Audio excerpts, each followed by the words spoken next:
This is Binghamton Now on News Radio 1290 WNBF Binghamton and WNBF.com.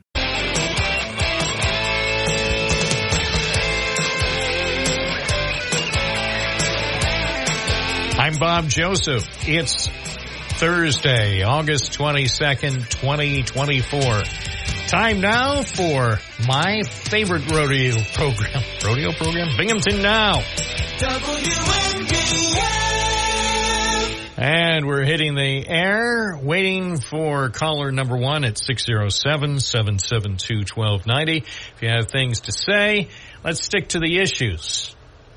The Stick to the Issue crowd will be on the air today, 607-772-1290, with your Binghamton Now program. If you want to talk about some of the local issues, or if you want to talk about national issues, this is it. Issues in Answers. Good morning. You're caller number one. What's your first name? Where are you calling from? Chris from Binghamton. Good morning. What's on your mind? Good morning. Well, I mean, how does the Democratic Party actually have the audacity to put the Clintons on stage with their connection to Jeffrey Epstein specifically? I don't want to talk about Jeffrey Epstein. He's no longer with us.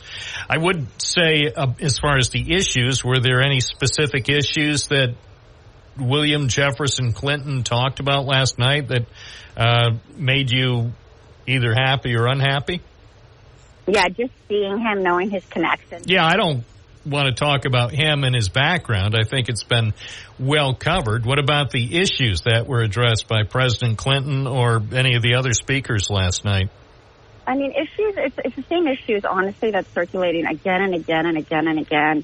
And you just see, you know, the transparency at this point is there. I mean, you have abortion bans outside, yet they're preaching humanity. I don't understand any of it. It's a page from the Twilight Zone. I'm trying to understand. I'm trying to really understand. I don't get the sense you were really trying to understand. My sense is you didn't like Clinton or anybody else who spoke last night, even before the third night program began, and what you watched, you weren't trying to understand. You were trying to find ammunition so you could knock them down on the radio today. No, I'm not trying to find ammunition. I'm genuinely and sincerely trying to understand the hostages' parents. Hirsch's parents, my heart breaks for them. We're going on to almost a year since October 7th. I'm trying to understand a democratic perspective of what they're doing to bring hostages home. But all I see right now, again, are more encampments, more protesting, more of the same thing, that nothing has been done. And I'm really, really genuinely trying to understand how Jewish Democratic voters are still supporting this. I'm trying to see nothing has been done in almost a year. I don't know that nothing has been done. Nothing's been successful to get the hostages released. That part's true. I doubt since October 7th, nothing has been done. Nothing has been done from the American side. How do you know? You don't know what's going on to release hostages, just like we didn't know about any of the negotiations that went on to release the Wall Street Journal reporter until the deal was done. The whole thing, if there are people being held illegally, whether it's the hostages taken October 7th or people held elsewhere in illegal conditions, you never hear about the negotiations till after a deal has been made, and then those who have been held illegally have been safely released. So when you say illegally, it's all illegally, by the way. So you're saying that what you're saying is actually false. They're hostages. They're not. There's no such thing as legal hostages. Okay, hostages or people who are illegally detained. The bottom line is, when you say nothing's been done, you can't prove nothing's been done. As I said a moment ago, yes, all the hostages haven't been released. That part's true. But to come on the radio here and say nothing has been done since October 7th, that can't be true. Nothing has been done on the American side. How do you know? You don't know. That was my point about negotiations. When negotiations are underway, they're not being covered. Whoever might be negotiating, in the situation on the side of the United States government. They're not going to file progress reports. Here's what we've done since October 7th. Okay, I'm not asking for progress reports. I'm saying that if you want the actual facts of what's going on, then you need to read the Jerusalem Post and you need to listen to actually Israeli. Yeah, they don't know either. So if you continue, if you persist in saying nothing's done, you can't lie on this radio program. You can say, I have not heard about what efforts are being made by the United States government to secure the release of the hostages. But if you come on the program and continue to say nothing's been done, that's actually not true. Everything that has been done to release the Israeli hostages so far has been from the IDF and nothing from the American government. So you say. You don't know, because if the American government is involved, as I suspect it is, I don't have proof, but I suspect the American government's been involved in trying to help secure or encourage a deal for the release of the hostages, there is no way that there'd be accurate information reported. The people involved in any of the delicate efforts to secure the release of innocent people are not going to talk to the Jerusalem Post. The efforts, so getting back to my original comment, which was transparency, the United States is supplying arms. And I know this because I listen to Israeli media nonstop. And I'm a huge advocate and supporter to release the hostages. And I have family and friends, and I grew up in Israel. So, yes, I listen to Israeli media nonstop because the fact is the transparency through American media, also on Fox, but also on CNN and every other, station that we can listen to fair and accurate media is actually not true. The United States is actually supplying arms and military. They are ineffective. Blinken is ineffective. The only people responsible for the secure release of the hostages is Netanyahu and the IDF. Fact.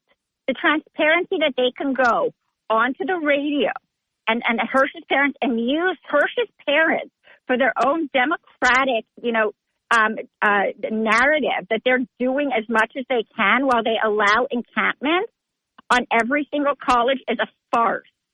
It's a joke. And the fact that they would bring Hirsch's parents on there to publicly cry when we all know how horrible the conditions that every single hostage has been in, the rape, the drugs, every horrific detail that these hostages have faced, and it's all been on media. Don't tell me that all of these Clintons and all these Democrats give a crap about Israel because they don't. And all I'm asking for is transparency, and it is not there. Hey, you get as much transparency on this issue as you get on about anything else involving the federal government. Why would there be more transparency on the issue to release the hostages than there is on virtually anything else involving the U.S. government? The U.S. government's never been noted for transparency. They are a bunch of liars. Everything that's going on. All right. If that's all you're going to say is everybody involved in the federal government is a bunch of liars, that's not true. Not everybody who works for the U.S. government is a liar. Okay, except for the biggest cover-up that Biden has Parkinson's and or dementia, and they are complicit. His doctor is complicit. All right. Thanks for your call.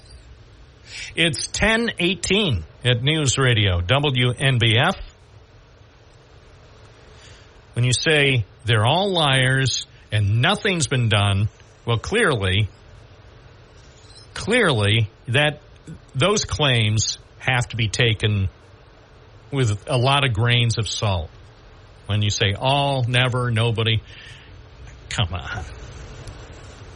I don't believe for a minute that the U.S. government has done nothing to try to secure the release of the hostages who've been held since October 7th. I find that difficult to believe.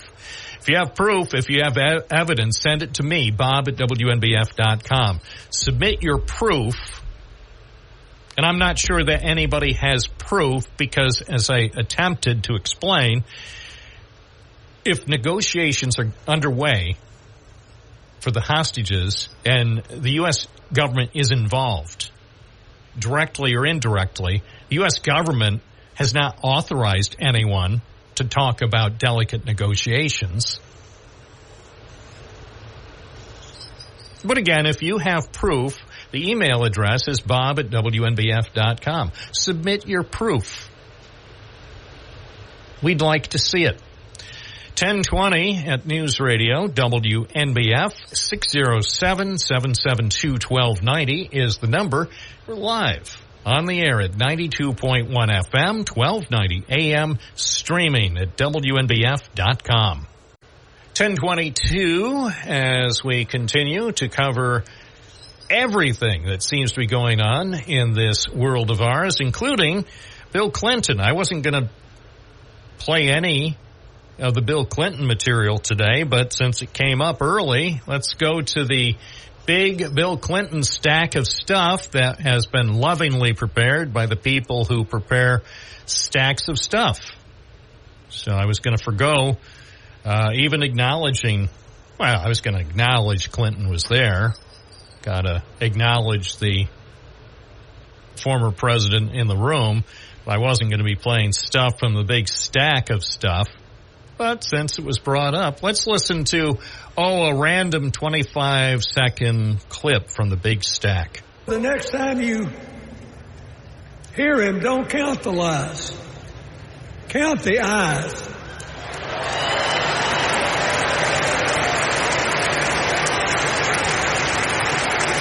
Count the eyes. His vendettas, his vengeance, his complaints, his conspiracies. Vendettas, vengeance, complaints, and conspiracies. It's too wordy. Won't fit on a bumper sticker. What else did Mr. Clinton, William Jefferson Clinton, have to say to the American people during his televised address to the nation? He's like one of those tenors opening up before he walks out on stage like I did, trying to get his lungs open by singing, me, me, me, me, me, me. He has a good writer. I hope Kamala Harris has a writer that is as good. She'll be speaking tonight at on the final episode of America's primetime reality show called the Democratic National Convention, appropriately being held in America's Windy City. Kamala Harris will work to solve our problems, seize our opportunities, ease our fears, and make sure every single American, however they vote, has a chance to chase their dreams. Well, sounds like he might need a lozenge, though. Or maybe a cool, refreshing swig of the Moxie soda. If you can get them elected and let them bring in this breath of fresh air, you will be proud of it for the rest of your life. Your children will be proud of it. Your grandchildren will be proud of it. It's 10:25 on WNBF. Good morning. You're on the air. What's your first name? Where are you calling from? Oh, hi. I'm not calling about anything national. Well, what's your name? Where are you calling from? I'm Mary from Kirkwood. Morning, Mary. Welcome to the program. What's on your mind? I would like to understand what is going on with our airport here in Binghamton. There's so little we can do out of here. So much money's been dumped into it by Schumer and other people in the government. What is the real problem up there? I think one of the biggest problems is the airline industry has changed dramatically, so it's very, very difficult for smaller communities to obtain regular air service. It's a lot different than it was 2 or 3 decades ago. Well, I've flown quite a bit, but I have to go to Syracuse mostly because they have all the big airlines there. And even the puddle jumpers, like the Gulfport, Mississippi, or the smaller towns, they all have airports. So the smaller planes or the bigger planes are getting there.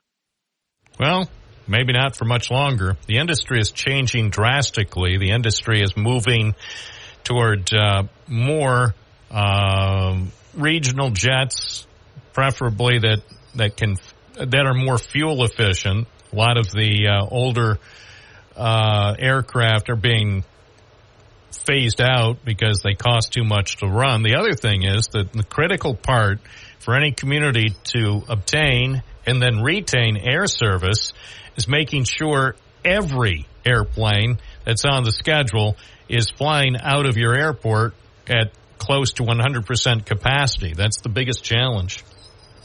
Well, I do think we have the people here that are interested. In the old days, I say.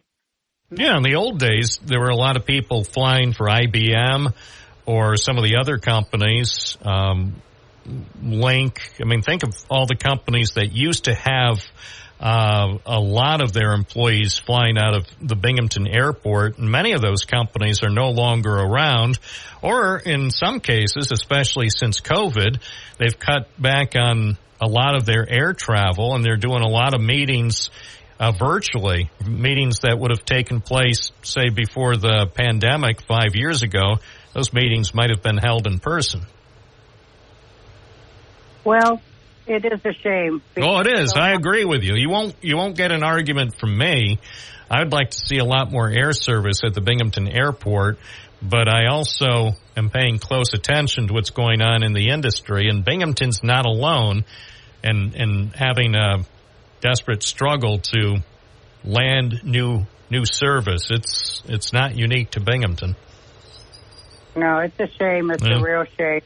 All right. Well, thank you for calling, and we'll see what the other listeners have to say. I think many listeners will agree with your assessment that it is too bad that we don't have the same choices that we used to have. Well, I wanted to talk to Mrs. Leah Webb. She seems to be doing a wonderful job here in the city, and possibly maybe she has some insight into what we could do. All right. Well, that's a good idea. Appreciate your call. I hope you have a great day. Same to you. Bye now.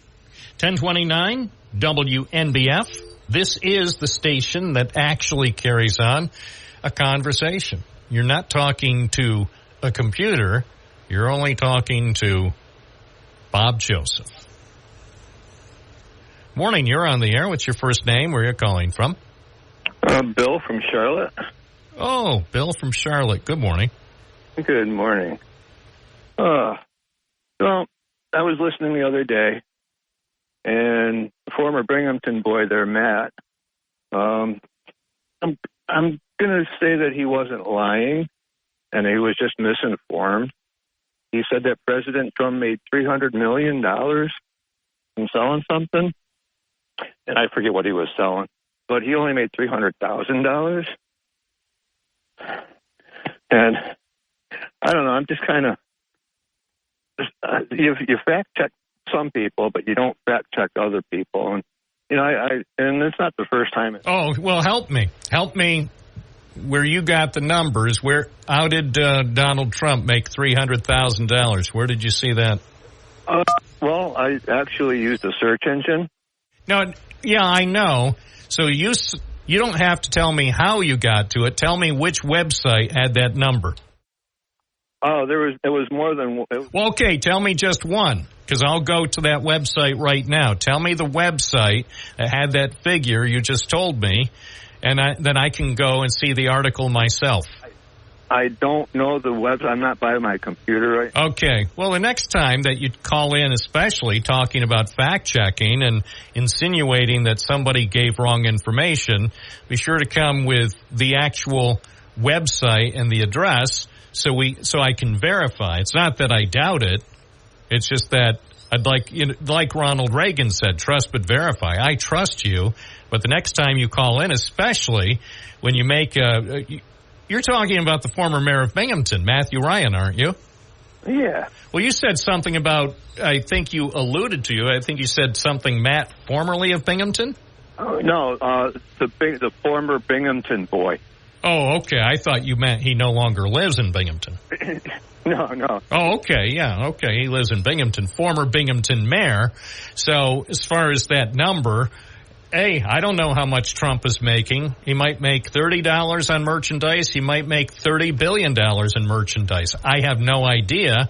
And in the grand scheme of things, to be honest with you, I don't care. You know, the people that buy his stuff, whether it's gold-plated shoes or coffee mugs or red and white hats, I don't care how much he makes. It's a free country. I hope he makes $1 trillion selling stuff. Yeah. Well, I mean, I tried to call in that day. Yeah, well, I'm glad. Thank you. I'm sorry that you weren't able to get through. But as I said, in the grand scheme of things, what difference does it make how much Donald Trump earns from merchandise? I hope he makes more money on merchandise than he's made in his entire life. I think he deserves it. Well, my issue was that Matt was pushing misinformation. Yeah, I don't know if it is. You know, I let that slide because it didn't seem that important. I'm not sure the average listener cares whether Donald Trump made 3 cents or $3 trillion on merchandise. I can't fact check everything. I fact check the things that I think are of greatest concern to our listeners. Okay, well, Now, I'm sorry if you lost any sleep over this. No. In fact, I slept all day yesterday. It was my day off. Okay. So what else is going on? What else is going on in Charlotte? Anything good? In Charlotte? No. Well, have they stopped shooting each other? I heard the crime was out of control in Charlotte. I think the last time you mentioned about some maniac going around with a gun. Yeah, no, I haven't heard any. All right. Did they catch him? Yeah, they did. All right. Yeah. Well, and the good news is, since it's Charlotte, they didn't immediately turn around and say, okay, now, you're accused of being a maniac with a gun, so here's an appearance ticket. I'm sure they handled it differently than they do in New York. Yeah, I think they do. I mean, because, you know, I believe they're still in jail right now. Well, that's where maniacs with guns ought to be held. Don't you think? Definitely. You know, I think if you're going to behave in a maniacal fashion with a gun, I think they should lock you up for the safety of yourself and for society.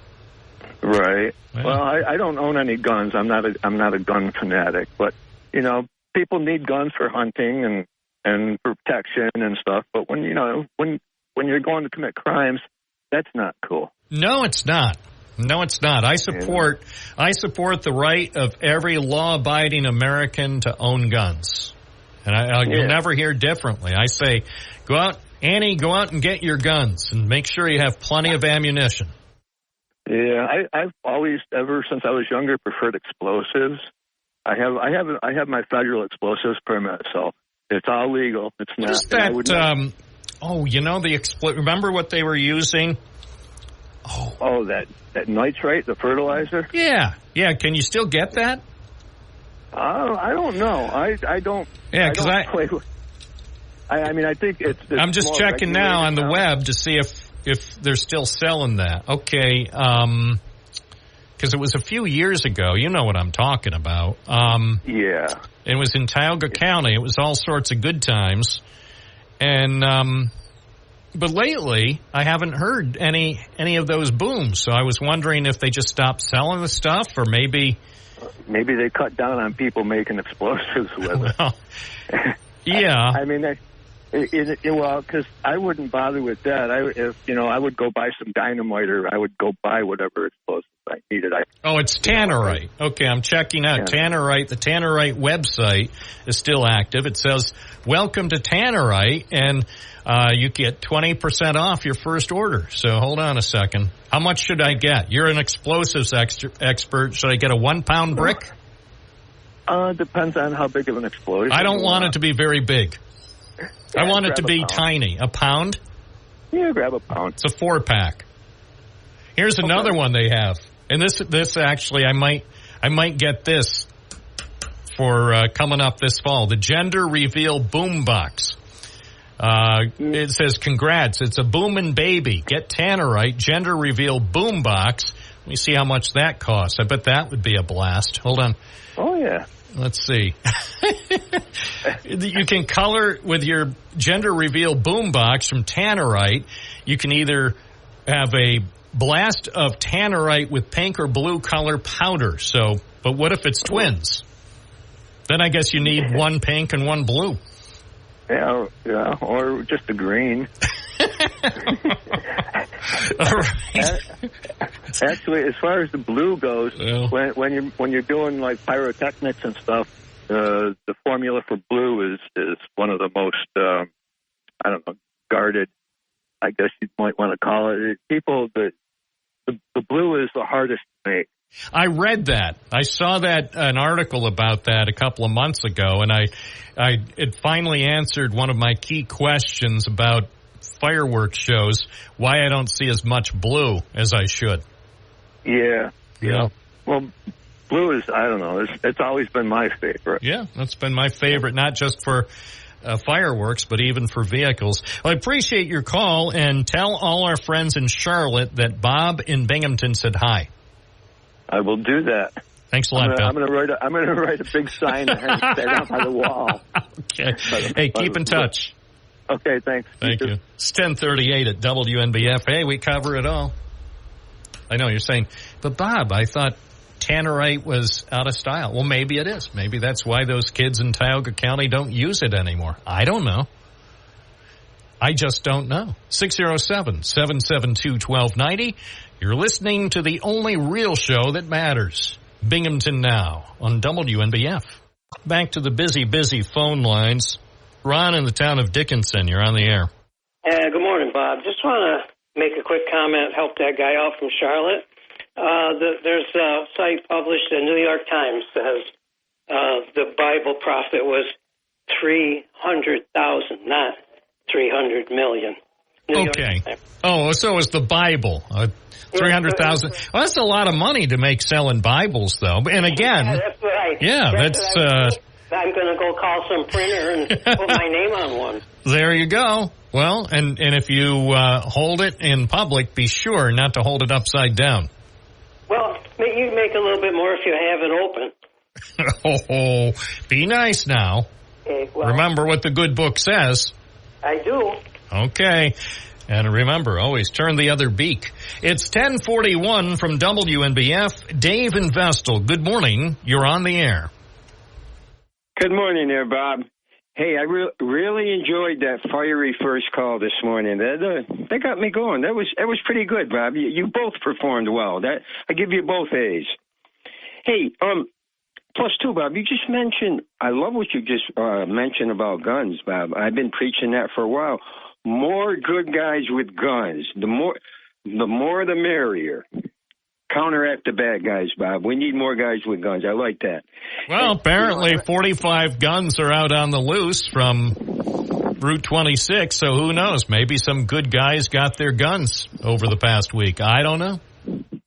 Well, I certainly don't. They're good, Bob, but... Who knows? But who knows? We don't know because, A, nobody...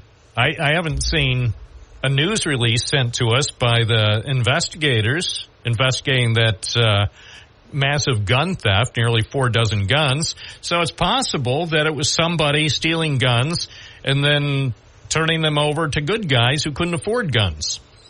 Boy, Bob, you know what? We got to put our imaginations together, Bob. We could come up with something. I mean... Yeah, we might be able to come up with a way to imagine how to have a place that sells lamb speedies in Broome County. Bob, you know what? I wasn't going to talk about that, but that's a darn good point. Somebody would do well, and I mean real well, because there's a lot of people love those, Bob, including me, to sell cooked lamb speedies. That's what I'm saying. A lamb speedy express, 24/7, baby.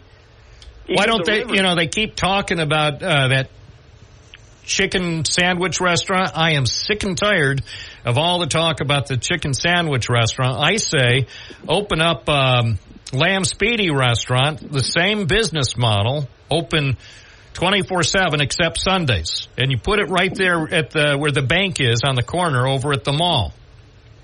They will have lines if you're selling Lamb Speedies, Lamb Speedy Express.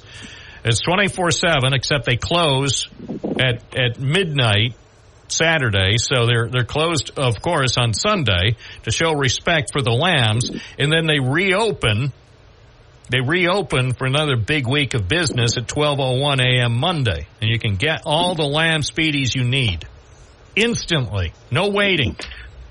Yeah, Bob, what about delivery? Speedy delivery service? Yes, speedy delivery.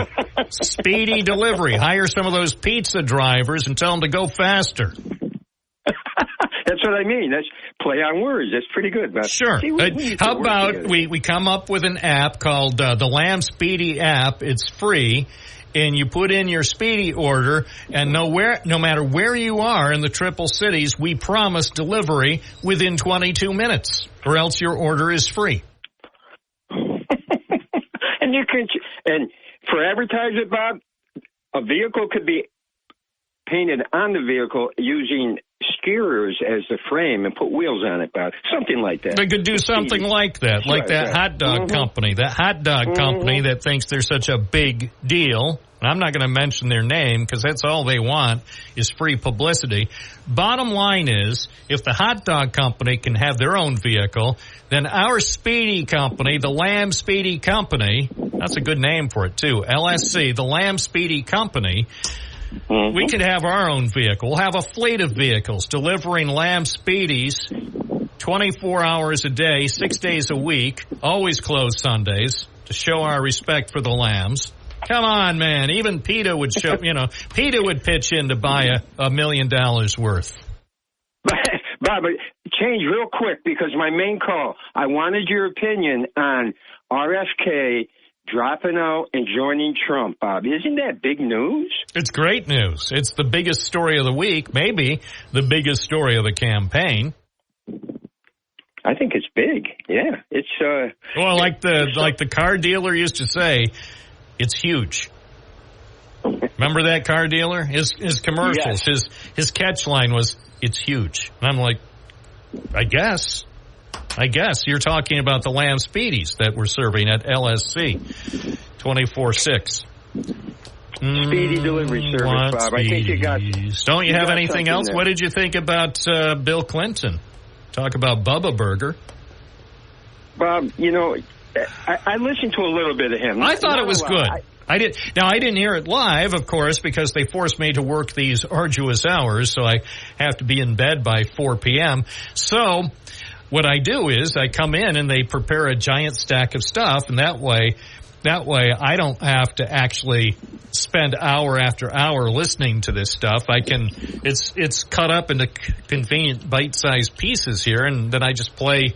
If I want to play a Bill Clinton thing, I just go to my big Bill Clinton stack of stuff. Here's a good one right here. This is a very good one. This is 17 seconds, a bite-sized Bill Clinton piece of stuff from last night's powerful speech. She said that and this meant a lot to me, that she would protect everybody's right to vote, whether or not they voted for her. They were a citizen, and they deserve the right to vote. Bravo! Bravissimo! Or whatever it is they say when they're trying to express appreciation for a speech well done. Like our Speedies, too. Lamb Speedies, well done. Cooked just right. I do remember those days when I was a kid, and my father would grab me one off in front of Kelly's, the grill. They'd just slap him on a piece of Italian. Oh, over there on Page Avenue. Oh, it's like a dream come true. I'm closing my eyes. I remember the hibachi. Oh. Yes. All right, enough. Yes. Back to reality. Let's talk about Bill Clinton. I think he was a wonderful speaker. I was very impressed. Again, it's clear he needed a lozenge. But aside from that, did he bring his friend with the beret? Was she there? No. I didn't really? See. I didn't. That's a missed opportunity. That would have been nice. Bring his friend with the raspberry beret. No, that would be so wrong. That would be so wrong. And then people would say, what the heck is he trying to do? Sabotage the campaign? Did Trump pay him $50 just to sabotage not just the campaign, but the entire Democrat Party? Bob, he's always been a gifted speaker. Sometimes he rambles on too long. Sometimes you can't shut him up. It's kind of like me. Kind of like me, man. But he's always been a good speaker, always. Yep. But not as good as Barry Obama. Barry Obama is the best. He is the very best. I mean, in terms of speaking. I didn't say in terms of policy. In terms of speaking, Barack Obama is definitely the best. I hope he's on tonight. I would like to hear 2 hours of Barack Obama and 20 seconds of Kamala Harris. That'd be a good presentation, a good way to wrap it up. One of the reasons why he was voted in, Bob, he talked his way in. Absolutely. Remember the whole thing about presidential campaigns in the 21st century is it's the art of the deal, as Donald Trump would say, the art of the steal. Now we're going to be watching Trump and RFK. It's going to be fun. That's going to be tomorrow. Tune in tomorrow for the big RFK endorsement of America's 45th president.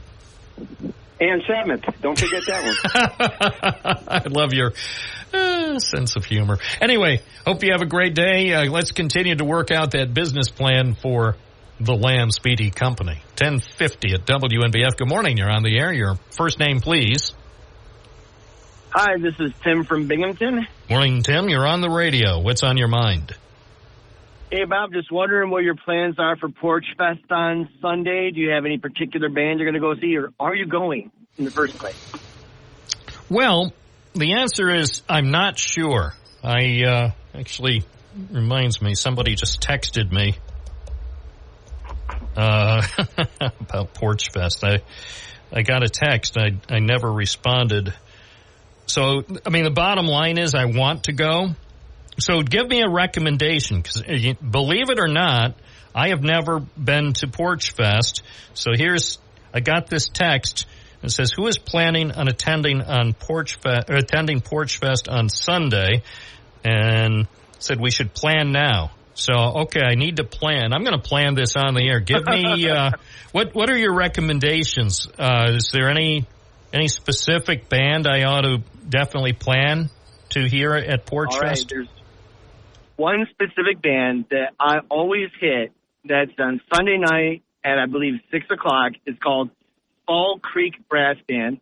I believe they're out of Ithaca or Cortland, I'm not sure. But they get the whole neighborhood popping. It's going to be an awesome time. And we'll be there early, hitting up porches all day.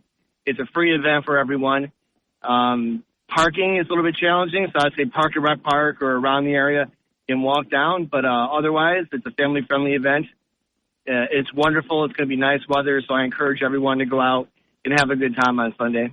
All right. Well, thank you for actually forcing me to focus, because I had failed to even respond to that text. It was a group text, and most of the other people in the group, I think, responded. But I've been so busy here at work that it would be wrong. However, I'm going to spend between now and noon, instead of focusing on the show, I'm going to focus more on my planning for Porch Fest. So if you're listening over the next hour and I seem distracted, don't worry. I'm just figuring out what to do for Porch Fest. It's nothing wrong with your radio. That's right. There's food trucks. There are... Will they be selling lamb speedies? Well, there are barbecue joints around here. I know Big Zeus is going to be there. I think Pasquale's will be there. There's a bunch of places. All right. I mean, those guys have great barbecue. You can't miss them. I know. Especially Big Zeus. That guy's great. I know. I love him. I've talked to him a couple of times in the last few months. He's a good guy. I like his attitude, unlike mine. Can you imagine if he was the host of this show, how much better it would be? He's very positive. There's nothing wrong with that. Jesus is a great dude. Yeah. I mean, I think we ought to hire him to be the new host on the program. We'd finally get somebody with a good attitude. I'm kidding. I'm perfectly happy doing what I do. That's right. Keep doing what you do. Appreciate it. Maybe we'll see you out and around on Sunday. Yeah. Have a good one. If you see somebody who looks like me, come up and say hi. Will do. Thank you. It's 10:53 at News Radio, WNBF. You're listening to Binghamton Now, 607-772-1290. According to CNN News, they say the Chicks will be singing the national anthem tonight at the convention. Okay. I mean, okay. Got to contain my enthusiasm. Curb your enthusiasm, Bob. It's called New CNN Reporting. Tonight, the Chicks will sing the national anthem at the final episode of America's fastest-growing reality show, live from Chicago. And they have the entertainment correspondent from CNN doing a big piece, which probably suggests they finally are totally out of material at the CNN News Channel. It's a darn shame. I thought they would have been able to find some issues to talk about, but I saw the other day, even the New York Times, they had the fashion writer for the New York Times, instead of talking about the issues, they were talking that Kamala Harris wore a tan outfit to the convention. I'm thinking, is that the best we can do from the New York Times? Is that why we're paying $4 a copy for the New York Times to hear what it meant that Kamala Harris chose a tan outfit and bringing back those vivid memories of Barack Obama wearing his tan suit? I mean, it just is incredible how far we have fallen. Let's take a look at the forecast from the National Weather Service. We're in for a decent run of good weather, not only for the next couple of days, but even this weekend. It looks great. Looks great Sunday for Porch Fest. Today, partly sunny with a slight chance of showers in the afternoon, high 72. Mainly clear tonight, low 50. Sunny tomorrow. There will be some patchy fog in the morning, the high 76. The outlook for Saturday, sunny, 82. And Sunday will be sunny and 82. Right now, it's 64 in downtown Binghamton at News Radio, WNBF. Coming up next hour, we'll take some more calls, talk about pretty much whatever you want to talk about, but let's just try to stick to the issues today. Let's stick to the issues. Less criticism of callers and stick to the issues. It's 10:56, WNBF. First, though, we're joined by a candidate. I always love candidate interviews, especially when people are in our studio for the first time. Please, sir, sign in, please. Hi, my name is Mike Sigler. I'm running for New York State Senate in the 52nd District. All right. Well, welcome to WNBF. I know you have a little bit of a history in the media. You made that sound terrible. So. Well, most people. You at least had a chance to learn how media, whether it was in the I guess late 90s. Was it in the late 90s when you were? It would have been, yeah. I went to school. I graduated out of Northeastern in 93. Went to Columbia for my master's in journalism and graduated in 96. So yeah, between 90, practiced that whole time while I was a writer in New York City, and then I came up here for my first on-air job. So. By the way, okay, so where did you grow up? Sparta, New Jersey, which is northwest corner of New Jersey.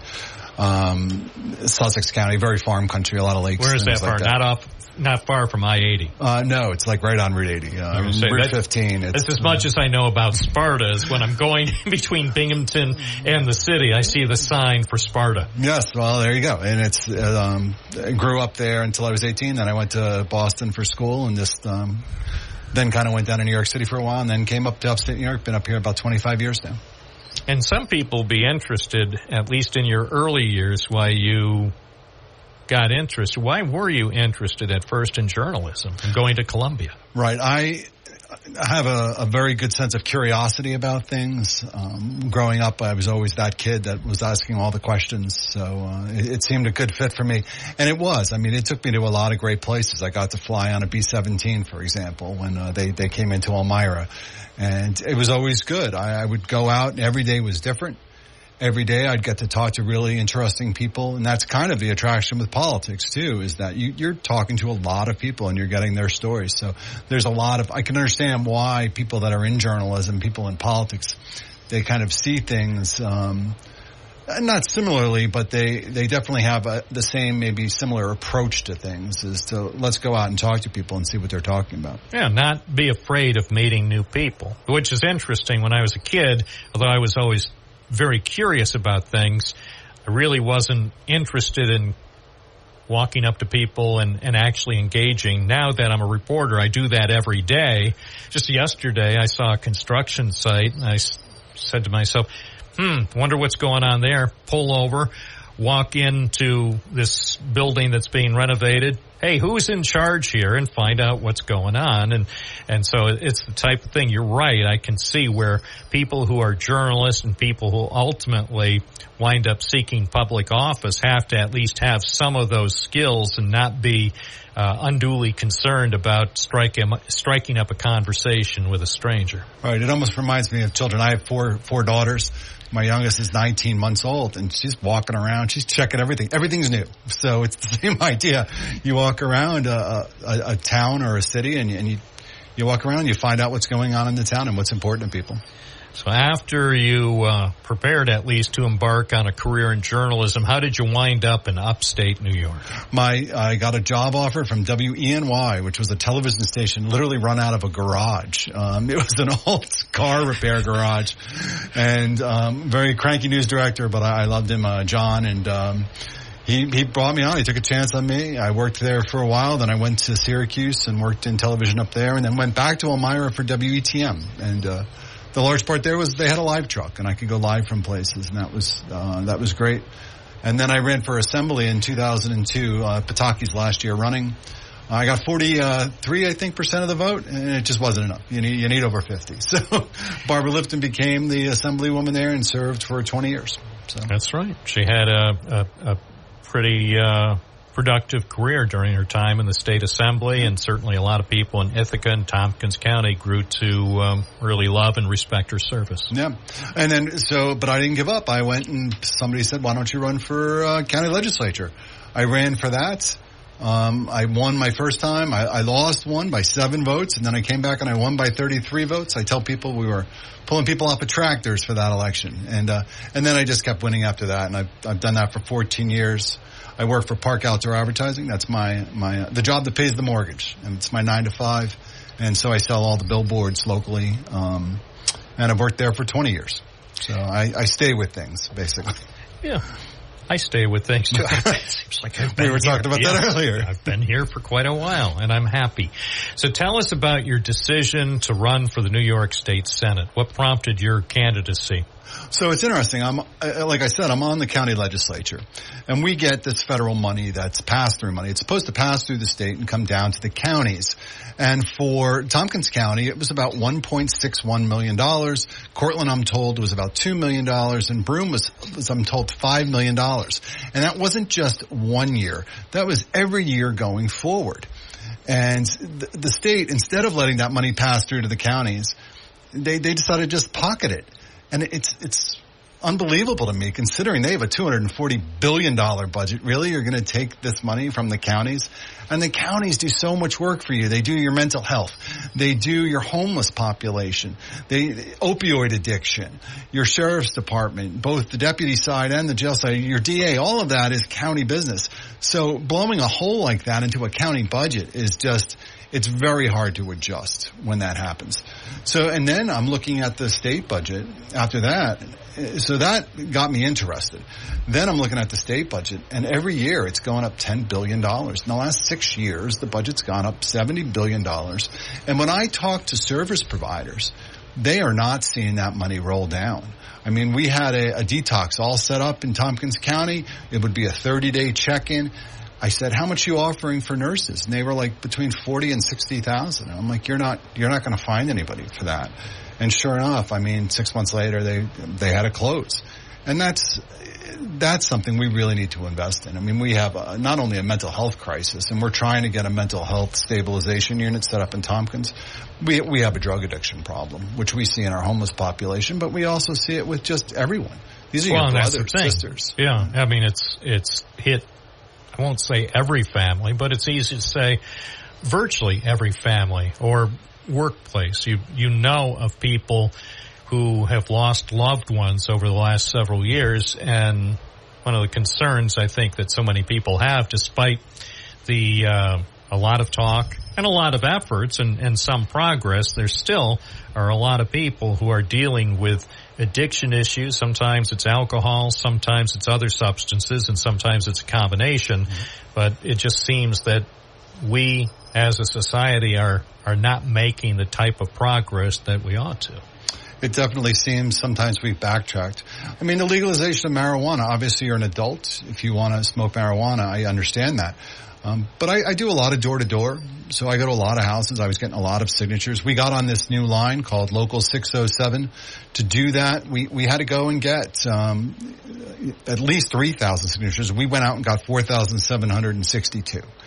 That required a lot of door-to-door. And I would walk up on a home, for example, and the air conditioner would be on, and I could smell the weed smoke coming out of the house. And when I knock on the door and somebody opens and it's a 10-year-old, that gives you pause. Because obviously it's not the 10-year-old smoking, or I would hope not, right. But the parent is in there and they're smoking in front of this child. And so we have to understand that there are problems with any law that's passed. So let's talk about the person you're opposing. So Leah Webb has been in the Senate now for her first term. What's your assessment since Leah Webb became senator when she was first elected in 2022, became a senator in January of 2023? What's your take on her performance as a member of the Democrat-controlled state Senate? Well, and I think you've hit on the bigger issue, really, is that when you have are we really listening to the people of Local 607, for example? Or are we listening to the people of 518, which is Albany, right? And I think that's the critical difference between the two of us is I'm out there, I'm going to a lot of doors, I'm going to a lot of events, I'm meeting a lot of people, and I'm listening to what their voices are saying. I want to hear what they have to say. It's not really as important what Mike Sigler is going to take to Albany. I'm taking you to Albany. I'm going to be your voice in Albany. So that's, I think, one of the main differences is that when you look at Albany, it seems to be a very top-down organization, right? What does Albany want to do? And they will put together a statewide program and they'll roll it out. I would much rather see the county roll out a program and have Albany fund it.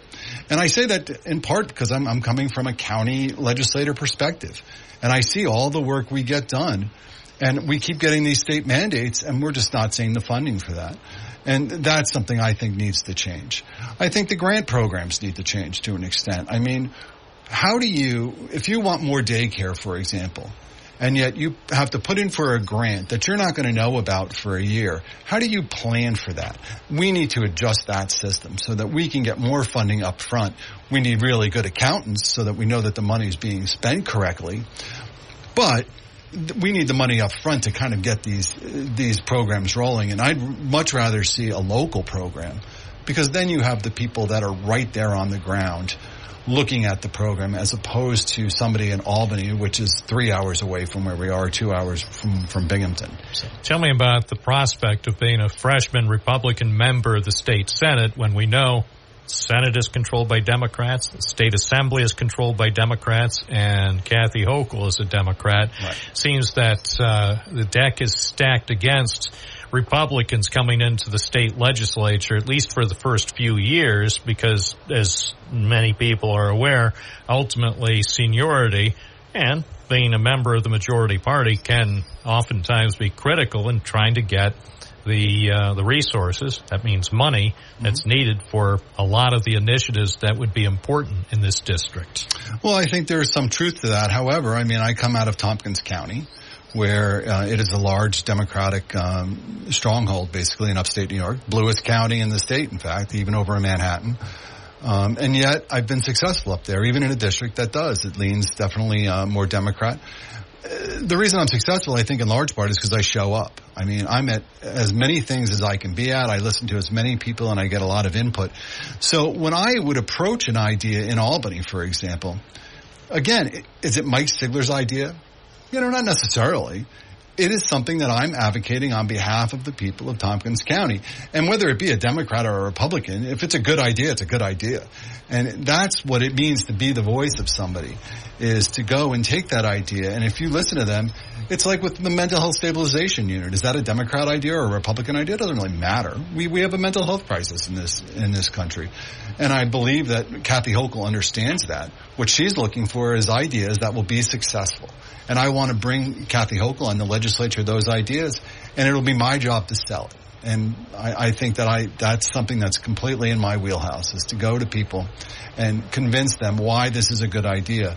And frankly, maybe steal that idea from a different county. I mean, I talked to Mark Molinaro, for example. He used to be the head of Dutchess County. And we're talking about mental health stabilization units, and they have a model, and they took the model from somebody else. I mean, it wasn't like they created it. Well, let's face it, there aren't that many original ideas in the world these days. Right. I mean, people build on successes of others. Right, so let's do that. Why don't we take that idea? So it's not really I'm selling Mike Stigler's brand new initiative. I'm selling an idea that already has a track record. I just need to implement it. And I think the state ultimately will see the wisdom in implementing that, because isn't that why we're all here, is to make your life just a little bit better?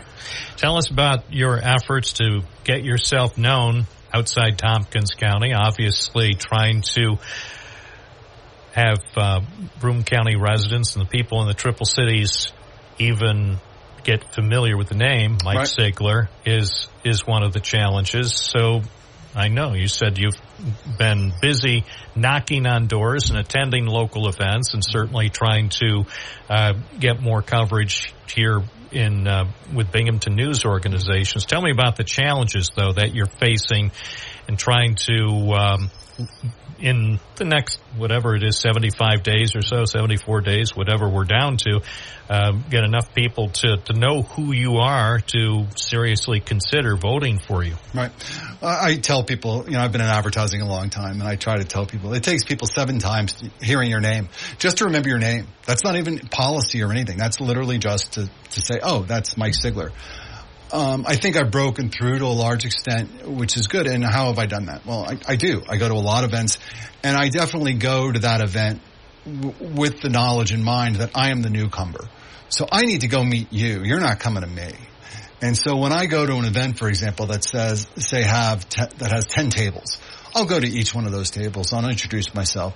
And if I can meet one person, that one person will know 10 people, and maybe that person will ask about this race and say, oh, I met Mike Sigler at this event. Here's what he had to say. Here's what I told him about our organization. And that's how you kind of make those bonds.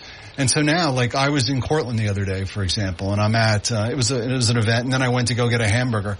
I had a woman who was making the hamburger. She came up to me with her phone and says, oh, here you are. I just saw you this morning, at this other thing. And I said, yes, so that's how you kind of know that you're making some inroads, is by going to events, but the door-to-door is critical, because then you're meeting people at their homes. You're coming to them, and I'll go to them in the rain. I'll go to them. I mean, thankfully, we shouldn't have snow before the election, but you never know. We've had snow in late October before. Who knows? I have trick-or-treated in a snowstorm. The weather is getting wacky, so I wouldn't be shocked that there are a couple of measurable snow events before November 5th. What was your assessment of the 2022 election in this district, where Leah Webb was able to defeat former Binghamton Mayor Rich David? Right. I mean, I looked at Rich David, and he did come to Tompkins. He was working Cortland very hard. He had a good track record in Binghamton, and he did very well in Broome County, which is part of the reason I looked at this race. I said, he did really well down here. People clearly, the issues that he was talking about resonated in Broome. It's just with Tompkins, it's very hard to get known in Tompkins. We were talking earlier about the newspaper. The Ithaca Journal doesn't really exist in Tompkins anymore. It's a shame to say, but that's true. It's a lot like the Press Sun, obviously, both owned by Gannett. I mean, we have a good radio station, and we do have some good weekly newspapers. But not being an elected official up there, or not being somebody maybe in a high-ranking position at the hospital, or how do you get known up there? And frankly, you only have a small window of time to get known. And I don't think maybe Rich had that amount of time to get known in Tompkins County. Down here in Binghamton, you have television, we have radio, there are other means to get known. And I started very early. I mean, I've been doing this for, even when Rich was running, I was down here a lot because I was trying to help him. So it was an easier fit for me to try to come down here. If the issues already resonate down here, well, good. The same issues I had. I have to work very hard at not forgetting where I came from as well. You'll always get the politician, they forget what town they came from. So, Mike Sigler, who's challenging the incumbent Democrat Leah Webb for the 52nd District State Senate seat. Thank you for being with us. We'll have you back in the studio Thanks so much, now Bob. and November. Wish you well. Thank you. I appreciate your time. 11:28. We're live and local on News Radio WNBF. Let's go back to the phones as we look forward to noon and enjoying a lamb speedy or whatever speedy you prefer. Vinny from Binghamton, you're on the air. How are you? I am good, very good. You know, I'll tell you, whoever is putting together this Democratic convention, they should receive a Grammy, Tony, Academy, MTV, any award you can think. They are doing a hell of a job. These speakers, I mean, like Bill Clinton said last night, or yeah, it was God. What? Damn, losing the day, man. I've been sitting up so late. He said, aren't you proud to be a Democrat? Oh my God, the talent that we have. What was the best thing last night? Because I have to go to bed so early because I'm working the early shift. I don't get a chance to watch any of the shows live. So what was the highlight last night? Well, for me, I loved. I think. Oh my God, Hakeem Jeffries was good. Oh, did he speak? Yes, he did. Yeah. Okay. See, if I knew ahead of time, this is why I wish I subscribed to a Talking Point service, because I would have known Hakeem Jeffries was going to be speaking. I would have watched, because anybody who can go to school in Binghamton, at Binghamton University, hang out probably on State Street, probably for all I know, probably Hakeem Jeffries and his friends, when he was going to Binghamton University, probably hanging out outside our building late on Saturday night or whatever, early Sunday morning. I would have watched that. He might have said, hey, I remember those beautiful red call letters on that communications center in downtown Binghamton. Anyway, what was the biggest takeaway from Hakeem Jeffries last night at the convention? Well, he said he did the joke about, Donald Trump reminds me of the ladies of that old boyfriend that you broke up with, but he keeps coming around. Keeps circling around the house. No. He went there. He went there. Oh, yeah. He did a little jab. But I'm going to tell you, Bob, former Lieutenant Governor Jeff Duncan, a Republican, he said basically a lot of things that I say when I call this program. I'm not talking to the Trumpers. I'm talking to those independents and those Republicans that are tired of making excuses for Donald Trump. And that's what he talked about. People going crazy. But the one thing that really stood out for me, I think, of the night was hearing the vice president. Well, I mean Walz. Hearing him. Oh, you're saying a person you perceive to be the next vice president. Yeah, exactly. And this guy, I didn't realize it, because the more you hear, this guy is so, I see why she picked him. He is so dang humble. Somebody said, and I don't know if this is true, but somebody said it's because he's likable. That was one of the main reasons why perhaps he wound up being viewed as the best choice to be the running mate for Kamala Harris, was his likability. Yeah. They brought up, one of his students got up there and talked, and he goes, by the way, I want to introduce you to someone. The whole football team that won state, they all came out. They're in their 30s. Well, that's why they call him coach. That's why they call him coach. I see. Yep. They all came out, and then when he got on there, his son, oh my gosh, he was just pouring, the tears were just pouring out of his eyes. Oh, no, it got emotional? Oh, my God. Oh, no. Well, here's part. Fortunately, whoever puts together my big stack of stuff found a couple of things from Tim Walz. Here's one of the things. This is where, at the point where the former high school teacher actually used his football coaching background to motivate the crowd in Chicago. Let me finish with this, team. It's the fourth quarter. We're down a field goal, but we're on offense and we've got the ball. We're driving down the field. They sounded like they were enthusiastic. That didn't sound like it was sound effects being piped in from a Radio Shack record. That sounded like a legitimate, enthusiastic crowd. Oh no, it was. Was it really, or was it all? Oh, yeah. Was this all fake with AI? No, Bob. No, because this is all real. And what he talked about, that playbook, Operation Playbook, was at 2025. That Heritage Fund thing. He goes, let me tell you something. He goes, wait, hold on. You mean this? They spent a lot of time pretending they know nothing about this. But look, I coached high school football long enough to know, and trust me on this. When somebody takes the time to draw up a playbook, they're going to use it. Are you talking about that? That was it. Oh, my gosh. So he synthesized in 17 seconds everything you've been saying for the last 17 weeks. That's it. And Bob, you know what? It's not going to happen. I know it because I know this person. Well, I don't know them, but I know I don't think they have. I just don't think they got the backbone. But I've seen Stephanie Grissom, Republican John Giles of Arizona, Olivia. Pence's former, I think she was the visor when she came out, and they were talking about what Donald Trump calls his own supporters. You know, I wish would be tonight, just before she gets on, I wish they would say, we have the audience, we got a special guest. Can we give a round of applause for the former Vice President, Mike Pence? Can you imagine if this guy came out? Oh, that's wild talk. But, if you think, do you think there's even the slightest chance it could happen? Because if you tell me there's even the slightest chance it could happen, I might stay up late just to make sure.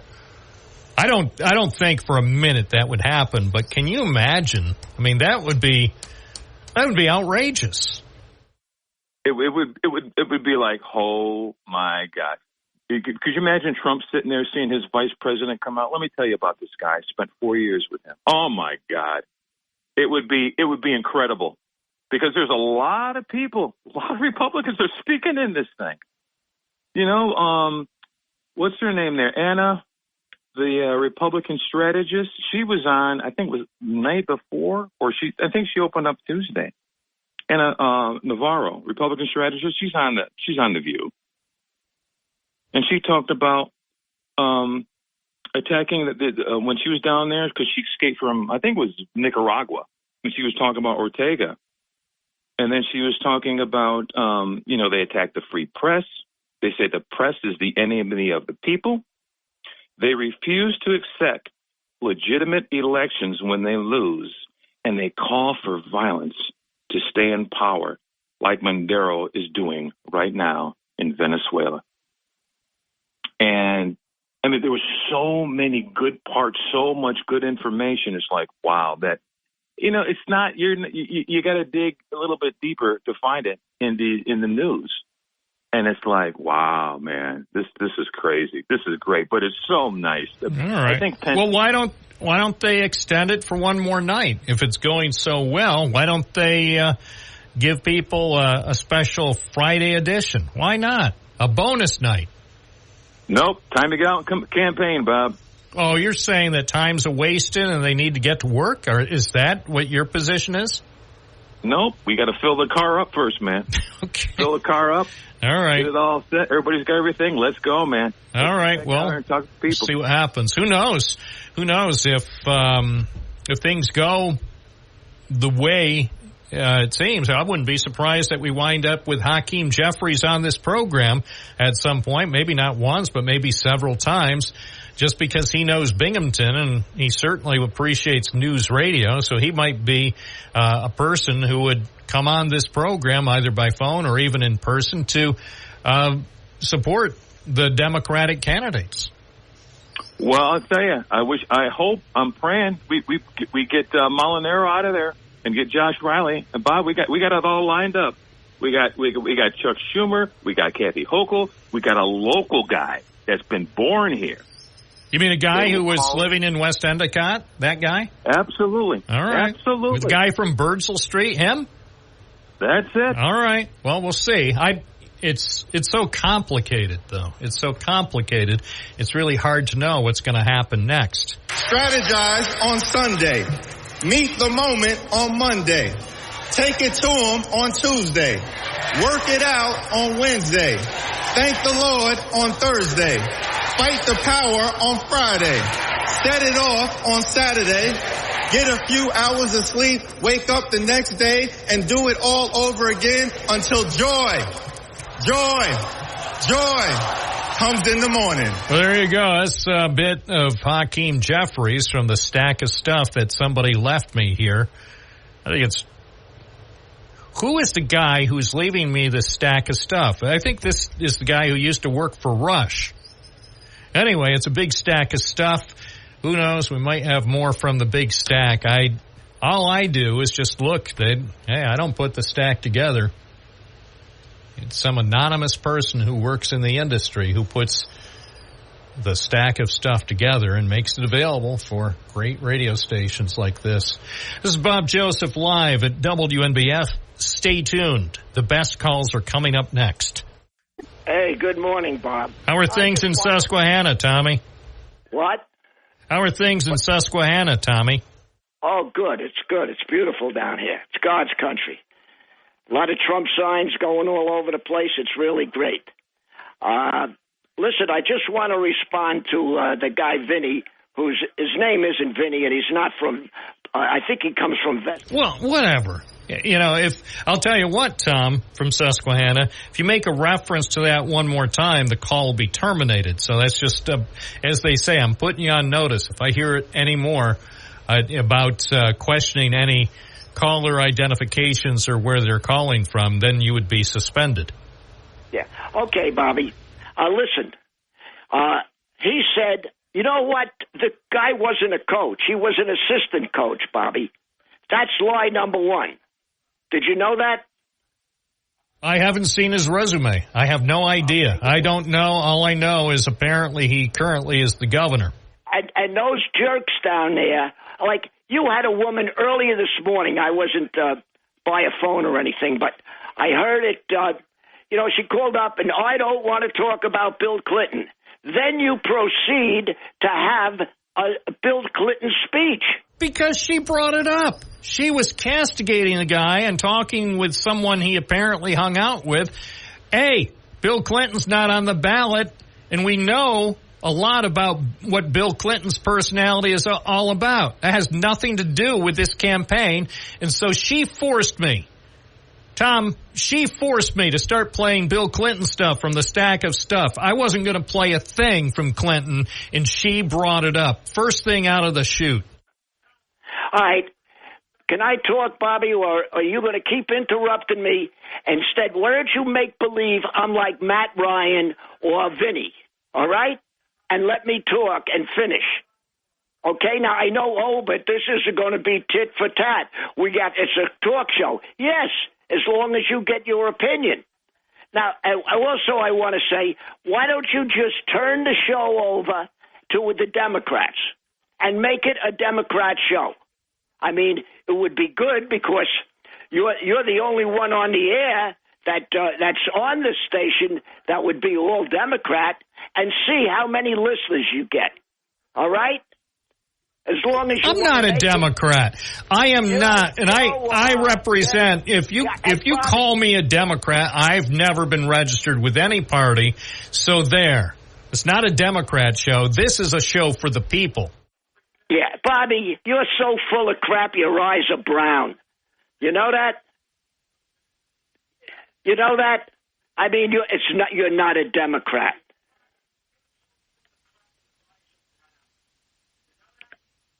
Yeah. Oh.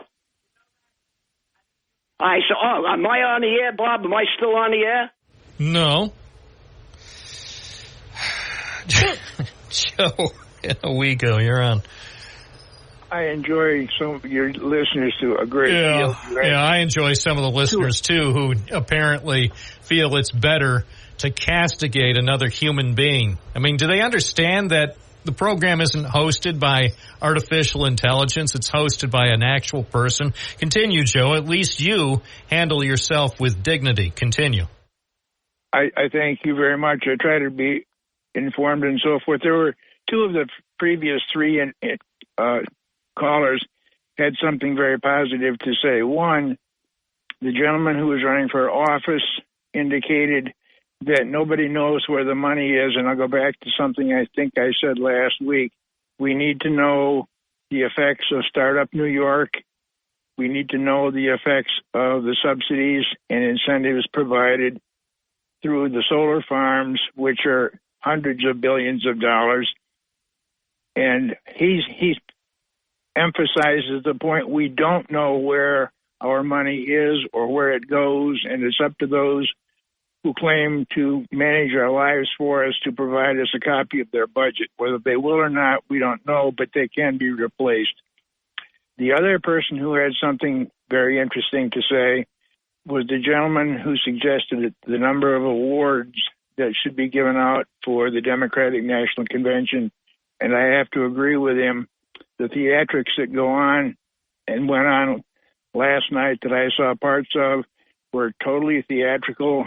That's the point of a convention. That's why the conventions are held. And that's why they should be ignored. But that's my opinion. Well, everybody ignores them. The only people who pay attention are the people with the news outlets who are bored. The only people who care about conventions in July and August every 4 years are the people running the networks because they need some fresh material. Running coverage from the conventions gets a few more people than running reruns of some bogus reality show. So the people who watch it aren't interested in the message. They're interested in the theatrics. I appreciate your observations. Thank you for my opportunities, Bob. Have a good day. Hey, thanks, Joe. DJ in Binghamton, good morning. You're on the air. Hey, good morning. First of all, they're messing up my young Sheldon, which is making me not very nice today. But hey, do you know what today is? It is the 13th. It's the anniversary. Sorry, it's the anniversary of the 13 soldiers who were murdered when Ms. Harris and Mr. Biden pulled out wrongly and against all the advice. The reason this is the last night, Bob, is because they don't have anything to say, no policies. When I flick to it for a minute, all I hear them is putting down the president, President Trump. Oh, he's making fun of him. And that last guy that was talking about irritating, man, you ever get a hole in your sock and you're walking around the house with a hole in your sock? That's irritating. That's worse than an ex-boyfriend could ever be. And you didn't see hundreds of people being arrested at the pro-life Republican convention a week or so ago. You didn't see walls put up. You didn't see all the police. You didn't see them burning flags. And I had to YouTube this, Bob. They're not even showing it on the NBC and the ABC or the CBS. You got to YouTube DNC riots. And when you type in DNC riots, you'll see all this chaos. Well, everybody can put chaos on YouTube. That's the beauty of YouTube. YouTube allows almost anything, including some things that are reprehensible. That's the beauty of YouTube. That's why people love it. There's very little, if any, editing. There are no quality controls. Hey, YouTube, talk about a swamp. It's YouTube. Appreciate your call. Thank you, DJ. Let's go to the first ward. Martin in Binghamton, you're on the air. Hey, Bob, good morning. Hey, you want to see unadulterated, high energy, check out, and you can go to on demand, Stephen Colbert's show, who follows the convention. He's doing it live in the theater, 4,000 people, just unbelievable. And go back 2 nights, that's when Hakeem Jeffries spoke to also. But also during that show, there was a heckler, because they're doing it live. And he said, well, we got to go to commercial, but we'll be right back. But he took the time to address that person. And then they yelled again, did it again, and he addressed her, so he's not avoiding what's going on. They know what time it is about the kids, and the Palestinians and everything else. But for me, I loved the best zinger was Michelle Obama talking about that. After Barack Obama was president for 8 years, and now Kamala is running for that same position, we now have Donald Trump running for the same black job. I know. They're having some fun. And shouldn't they have some fun from time. I mean, look, it's a convention. I know if you're not a Democrat, you're not going to like it. Just like when the Republicans had their convention, most Democrats didn't like it. Let them have their party. That's the whole point of having conventions. A, providing some so-called fresh material for news channels that otherwise would have nothing to show in the summer. And then it also is good for the people in the party to feel good about themselves. I have no problem with the conventions. If you're a Democrat, keep watching. If you're a Republican, you had your convention last month. I heard it went well. So, I don't know, all the outrage about conventions. Martin, were you outraged about the Republican convention? No. No, there's no reason to be outraged. This is America. We love our parties. We love our conventions. If you want to watch. If you want to go watch streaming episodes of Homicide: Life on the Street, watch that. It's a free country. Enjoy yourself. What I think was reprehensible was that Tom again. You had to suspend him once before. No, I don't think he's ever been suspended. And I never thought I'd see the day where he worked his way in to a suspension. But I thought it was reprehensible. What I heard on my phone, I was standing here in disbelief. Yes, it was disgusting. They're talking about, up your brown eyes up to your eyeballs. That's an old saying, But he's a former policeman, 82, 84 years old. I don't know. He should have a little more class than that, my opinion. I was shocked. I thought he was a friend of the show. Yeah. I thought he was a friend. The thing about the show and the host and the callers, you don't have to agree on a darn thing. I thought we were friends.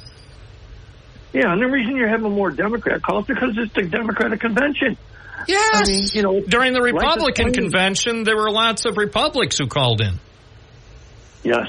Yeah, so, it's like nobody should take, there are a lot of Democrats. Well, of course, the Democrats are enthusiastic because they've been watching their reality show. This is what they had to wait weeks after the Republican convention till they finally get their 4 nights. I mean, come on. It's the American way. That's what makes this country so good. 11:55. Good morning. You're on the air. What's your first name? Where are you calling from? This is Matt from Chicago. Hi. How are things going in the windiest city? Have you seen any riots like 1968, Matthew? Nothing like 1968. I happened to be there in 1968 too. So anyway. Like they say, a bad penny keeps turning up at the convention. So anyway, the speakers tonight are Governor Maura Healey from Massachusetts, Gretchen Whitmer from Michigan, the governor, Roy Cooper from North Carolina, and Adam Kinzinger from the former Republican. I was going to say, I thought he used to be a Republican. Why is he there?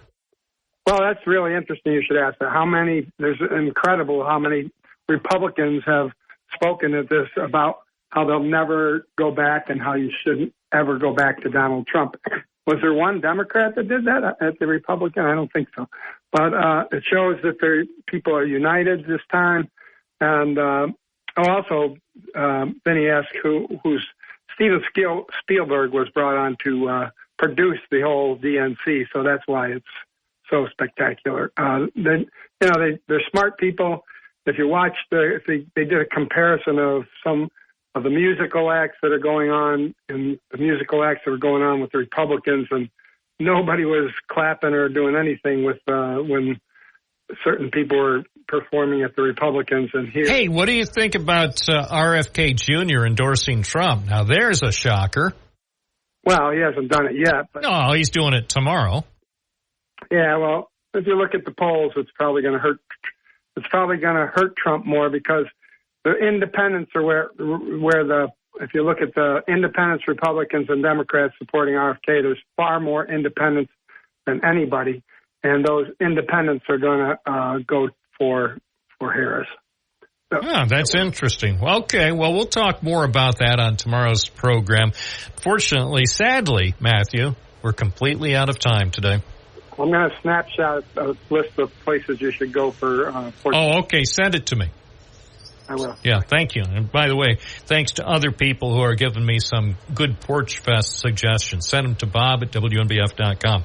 It's all the time we have for today. Looking forward to tomorrow's program when we do it all again right here. Binghamton Now, Bob Joseph live on WNBF and WNBF.com.